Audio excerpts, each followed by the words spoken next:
Donald Trump signed an executive order this week that, number one, he had no authority to sign, but number two, would basically rig future elections to help Republicans win. This sweeping change that Donald Trump has instituted via executive order effectively changes the way that states are allowed to conduct their own elections by adding additional rules for them, which again, constitutionally, he's not allowed to do. States are allowed via the United States Constitution to come up with their own rules for elections, their own means to determine eligibility, the manner in which they conduct elections, the manner in which they collect the ballots. States have that authority. But Donald Trump, via executive order on Tuesday, is attempting to usurp that power in order to make it more difficult to vote.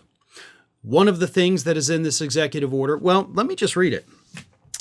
It directs the U.S. Election Assistance Commission, the EAC, an agency created by Congress, to require eligible voters to provide documentary proof of their citizenship when registering through a federal registration form. Now, the change would prevent Americans who lack easy access to documents, such as passports, from registering to vote through the National Mail Voter Registration Form, which was originally created to make registering to vote more accessible. So, if you do not have a passport, which millions of Americans, most of us, do not. I don't. And if you do not have access to your documents, which I know Republicans may be watching and thinking, well, if you don't have your documents, clearly you're illegal. Why do you not have your documents? Let me tell you a little story. About 10 years ago, I had to go renew my driver's license. And because it had been, X amount of years since my driver's license was issued, I had to do it in person. I couldn't just do it online. So I went in there to renew my license and they're like, hey, where's your documentation? Like, you got to have your birth certificate, your bills, blah, blah, blah. So went back home, got that stuff, went in there, and they said, well, your name on your birth certificate is not the same name on your license. Because when I was about 1.5 years old, my mom got remarried, and we all changed our last name. But I didn't have those name change documents. Because that was done via a court in Alabama in the 1980s. It then took me weeks, and hundreds of dollars to track down the court and pay for those documents, to have them shipped down here so that I could then go update my driver's license, which I legally had to do, obviously. Now, if I would have had to do that for something that is a right, but is also technically voluntary, like registering to vote, I probably wouldn't have done it. To be perfectly honest, I would not have gone through that hassle. But I had to for my license, so I did it. So yeah, when you say, like, why do you not have your documents? I didn't even know I had to have that document. I didn't even know such a document existed. I've been, using this name because it's my name, it's my family, for my whole life, essentially. I didn't know I had to have that. So yes, there are millions of people probably in similar situations with whatever document it is that they, from their childhood, before they could even form memories that they may not know they needed. Maybe their parents had it. Maybe their parents passed and all their stuff went away. Maybe it got destroyed in a storm or a flood. Maybe it just got lost over the years. That happens way more than people think, and I know that because it literally happened to me.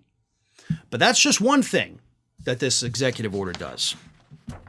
The order also directs that states which accept ballots that arrive after Election Day, like California, Illinois, and Nevada, would lose federal funds to support their election operations.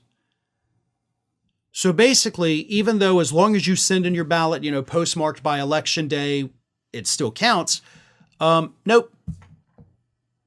So all those millions of people from swing states and blue states, your ballots aren't going to count anymore. They're gone. If it doesn't arrive by Election Day, it is effectively garbage.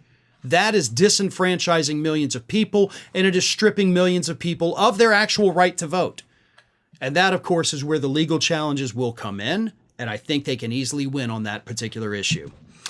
The order charges Elon Musk's Department of Government Efficiency and Kristi Noem's Department of Homeland Security with using federal databases to review state voter registration lists. As part of this effort, DOJ and DHS can subpoena state records to prove supposed voter registration fraud. Attorney General Pam Bondi must also take action against states that do not comply with federal list maintenance requirements.